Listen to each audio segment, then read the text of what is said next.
¿Qué opina ¿Qué le pareció el video, Peña? Me he quedado allí, no me he quedado, yo Glenn, me he tripado y tanto, aquí estamos contentos en la roca del Lau Cheuquepan, grabando ya, finalizando la grabación del video del Collón. Nos reímos harto, con harto nebuen, comenzamos aquí con un illipún y terminamos todos contentos, así que bien, sobre todo con el último burrón de aquí de Collón Cauescar.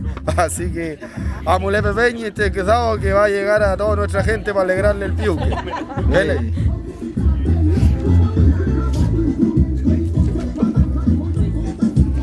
¿Qué puede decir el Peña?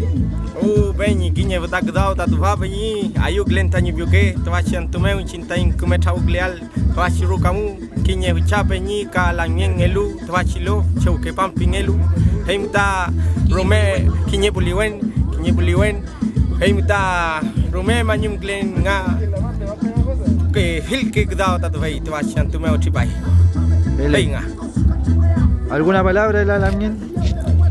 Manyong pulamngin kami daman kepan, kami daman kemesipan daman ketau, pe umayan kedoi kemesipayai ka petu ketau lelo maiman.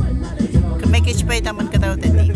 Cayu glen ka, manyong glen, pe umayan tri felay man ko maiman. Kemelay man pe umayan alang kene wanyai man ko daman wesege-sege. Pe. Gracias papá.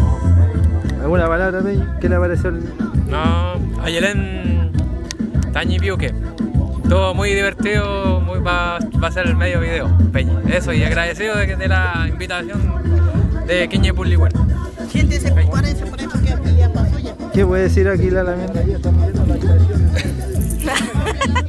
No, que el trabajo que estamos haciendo de Piuque, con todo el Nehuen de Huachacachaña y Dragón para nuestra gente.